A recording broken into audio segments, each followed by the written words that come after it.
तो दोस्तों आज हम फिर से आपके लिए लेकर आए हैं देश दुनिया की सभी ताजा बड़ी खबरें। फटाफट एक एक कर विस्तार से आज आपको बताएंगे, तो वीडियो को अंत तक जरूर देखें। दोस्तों वीडियो बनाने में हमें काफी मेहनत लगी है, तो वीडियो को दिल से लाइक कर दें। जी दोस्तों, पहली खबर में आपको बताएंगे कि जम्मू कश्मीर के बाद लद्दाख से लगा मोदी अमित शाह को बड़ा झटका।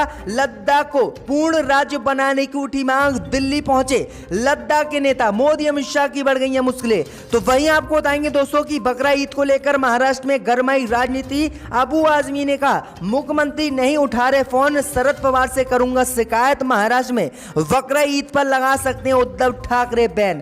तो वहीं आपको बताएंगे दोस्तों कि कृषि कानून को लेकर मोदी अमित शाह की बड़ी मुश्किलें।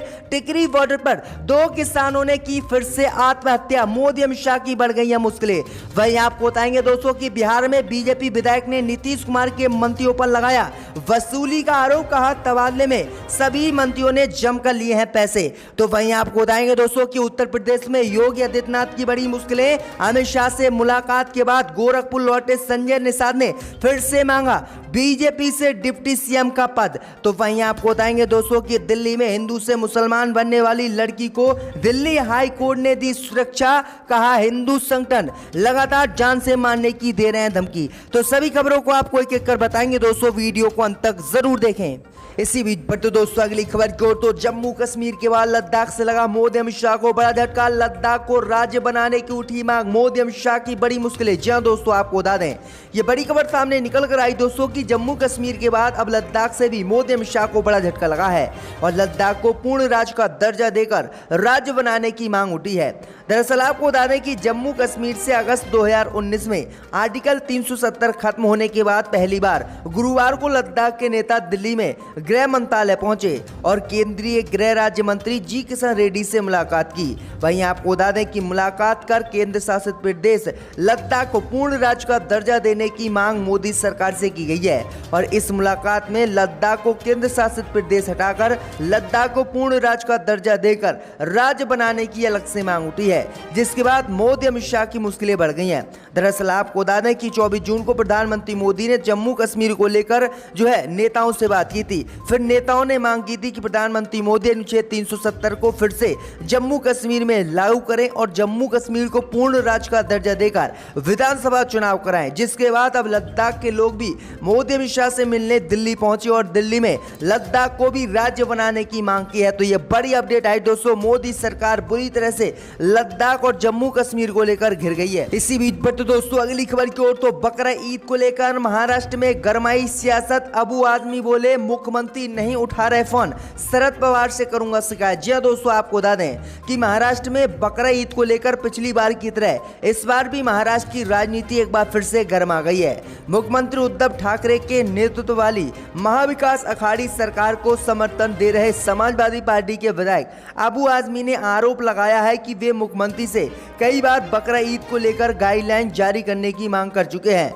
लेकिन मुख्यमंत्री ना तो उनका फोन उठा रहे हैं और ना ही उनके भेजे हुए संदेशों का जवाब दे रहे हैं। मुख्यमंत्री पर आरोप लगाते हुए अबू आजमी ने कहा है कि उद्धव ठाकरे और आदित्य ठाकरे को कई बार फोन कर चुका हूं, मैसेज भी भेज चुका हूं, वॉइस मैसेज भी भेजकर कहा हूं कि बकरी ईद के लिए जल्द से जल्द गाइडलाइन महाराष्ट्र सरकार बनाए, लेकिन मुख्यमंत्री ना तो हमारा फोन उठा रहे हैं और ना ही हमारे मैसेज का रिप्लाई दे रहे हैं। अबू आजमी ने कहा है कि जब सरकार का गठन हो रहा था तब हमारे पास ये लोग बतेरे फोन करते थे, लेकिन आज हमें जरूरत है तो हमारा फोन नहीं उठा रहे हैं। उन्होंने कहा है कि पिछले साल भी बकरा ईद के मौके पर बकरों की खुली मंडी लगाने पर रोक लगा दी थी और सिर्फ ऑनलाइन बकरे बेचने की अनुमति दी गई थी। उन्होंने कहा है कि सरकार वहां पर गाइडलाइन जारी करे। उन्होंने कहा है कि जब यहाँ पर गणपति बप्पा मोरया की वर्षी थी तब यहाँ पर 6 महीने पहले ही गाइडलाइन को जारी कर दिया था, लेकिन बकरा ईद पर गाइडलाइन को जारी सरकार नहीं कर रही है। तो ये गंभीर आरोप उन्होंने लगाए हैं। इसी बीच बढ़ते दोस्तों अगली खबर की ओर। तो मोदी अमित शाह की बड़ी मुश्किलें। कृषि कानून के विरोध में 2 किसानों ने टिकरी बॉर्डर पर दी जान। मोदी अमित शाह की बढ़ गई है मुश्किलें। जी दोस्तों, आपको बता दें कि केंद्र की मोदी सरकार के 3 नए कृषि कानून के खिलाफ पिछले 7 महीने से दिल्ली के टिकरी बॉर्डर पर आंदोलन कर रहे किसानों की मौतों का सिलसिला जारी है।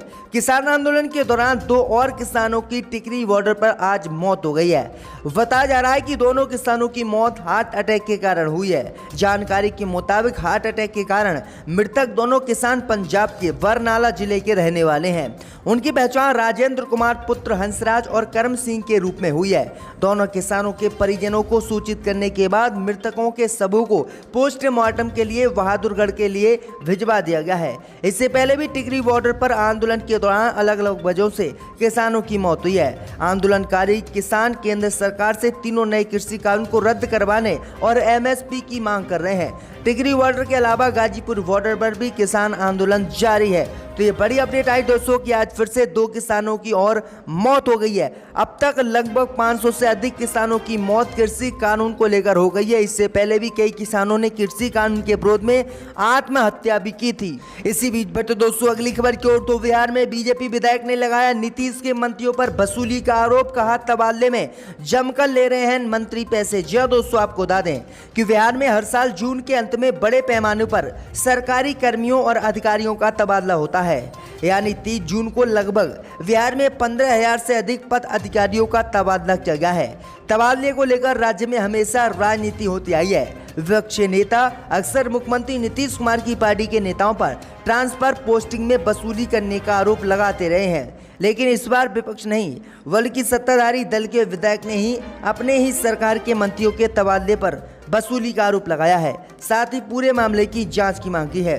दरअसल आपको बता दें कि वार्ड विधानसभा क्षेत्र से बीजेपी विधायक ज्ञानेंद्र सिंह ने गुरुवार को कहा है कि इस बार के तबादले में खुलकर नीतीश कुमार के मंत्रियों ने पैसे लिए हैं।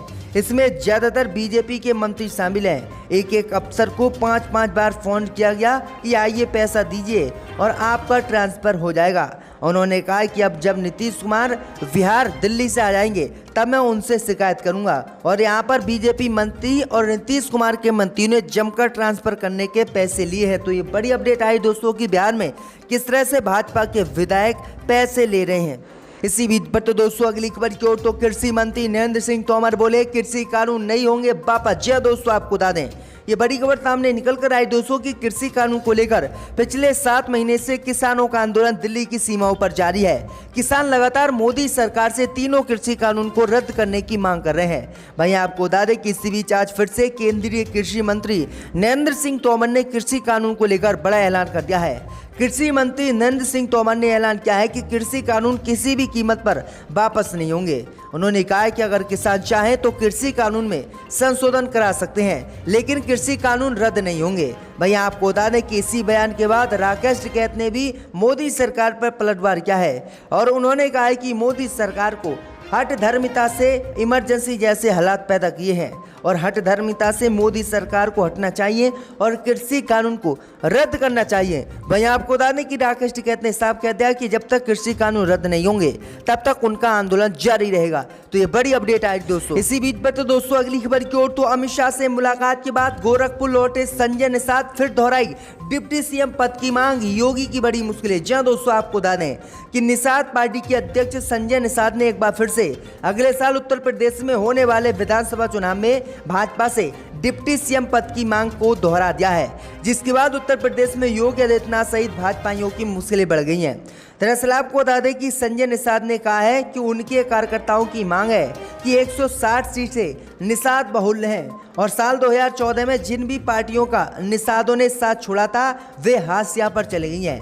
उन्होंने कहा है कि हमने भाजपा से 2017 में गठबंधन इसलिए किया था कि हमारे समाज का जो है विकास हो सके, लेकिन हमारे समाज का उत्तर प्रदेश में विकास नहीं हुआ है। उन्होंने संजय निषाद ने साफ कहा है कि अगर भाजपा 2022 के विधानसभा चुनाव में अगर उन्हें डिप्टी सीएम का पद देती है तब वह भाजपा से गठबंधन करके चुनाव लड़ेंगे। अगर उन्होंने हमें डिप्टी सीएम का पद नहीं दिया तो हम उत्तर प्रदेश में भाजपा से गठबंधन नहीं करेंगे और अकेले ही चुनाव लड़ेंगे। तो ये बड़ी अपडेट आ रही है, बड़ा संकट निषाद पार्टी ने भाजपा के लिए खड़ा कर दिया है उत्तर प्रदेश में। इसी बीच बढ़ते दोस्तों अगली खबर की ओर, तो कोरोना से देश बेहाल, 6 महीने में अंबानी अडानी समेत 6 कारोबारियों ने कमाए $45 अरब। जहां दोस्तों आपको बता दें ये बड़ी खबर सामने निकल कर आई दोस्तों कि देश में कोरोना संकट के कारण लोगों को काफी आर्थिक नुकसान का सामना करना पड़ा, लेकिन इस दौरान ही अंबानी अडानी समेत 6 देश के कारोबारियों ने 45 अरब डॉलर रुपए कमाए हैं। ब्लूमबर्ग बिलियनियर इंडेक्स के आंकड़ों के अनुसार सबसे अधिक इजाफा गौतम अडानी की संपत्ति में देखने को मिला है। आंकड़ों के अनुसार इस दौरान मुकेश अंबानी की संपत्ति 2.61 अरब डॉलर बढ़कर 89.3 अरब डॉलर पहुंच गई है। वह दुनिया के 12वें सबसे अमीर शख्स बन गए हैं। वहीं जून महीने में अडानी ग्रुप के शेयरों में गिरावट के बाद भी इस साल की उनकी संपत्ति में 27.4 अरब डॉलर की बढ़ोतरी दर्ज की गई है और वो 61.2 अरब डॉलर के आंकड़ों तक पहुंच गई है। जिसके बाद अब सवाल उठ रहे हैं कि पूरे देश में कोरोना महामारी के दौरान हर किसी व्यक्ति की संपत्ति में जो है कमी आई है, लेकिन देश के 6 बड़े कारोबारियों की संपत्ति में इजाफा हुआ है, जिसके बाद मोदी सरकार पर अब सवाल उठाए जा रहे हैं। इसी बीच दोस्तों अगली खबर की ओर तो दिल्ली में धर्मांतरण करने वाली रेणु से आयशा बनी युवती को दिल्ली हाई कोर्ट ने दी सुरक्षा। मोदी अमित शाह को लगा बड़ा झटका। जी दोस्तों आपको बता दें कि दिल्ली हाई कोर्ट ने इस्लाम कबूल करने वाली हिंदू युवती की सुरक्षा के लिए बृहस्पतिवार को दिल्ली पुलिस को निर्देश दिया है। युवती ने दावा किया था कि उसने अपनी इच्छा से हिंदू धर्म छोड़कर इस्लाम को अपनाया था, जिसके बाद उत्तर प्रदेश पुलिस सहित हिंदू संगठन और मीडिया पर कुछ लोग उसके पीछे पड़े हुए हैं और उसे जान से मारने की धमकी दे रहे हैं। जिसके बाद वह महिला दिल्ली हाई कोर्ट पहुंची और दिल्ली हाई कोर्ट से उसने सुरक्षा की गुहार लगाई।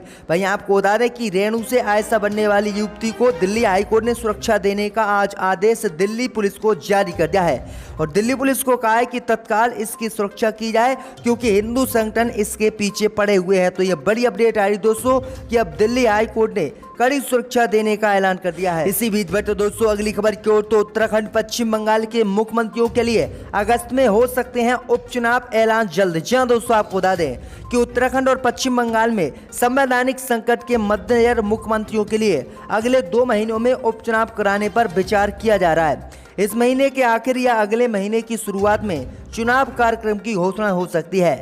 फिर अगस्त के अंत या सितंबर से पहले हफ्ते में चुनाव कराए जा सकते हैं। दरअसल आपको बता दें कि उत्तराखंड में बिना विधानसभा सदस्य चुने हुए ही मुख्यमंत्री तीरथ सिंह रावत को मुख्यमंत्री बना दिया गया है। ऐसा ही बंगाल में हुआ है। बंगाल में भी मुख्यमंत्री जो है विधानसभा चुनाव नहीं जीती थी, जिसके बाद ममता बनर्जी को ही वहां पर मुख्यमंत्री बना दिया गया है। जिसके बाद अब उपचुनाव कई विधानसभा सीटों पर होंगे, जहां पर अगर ये फिर से विधायक चुने जाते हैं तो इन्हें जो है मुख्यमंत्री बना रहना पड़ेगा, नहीं तो मुख्यमंत्री पद से इन्हें हटाया जा सकता है। को वापस लिया जाए।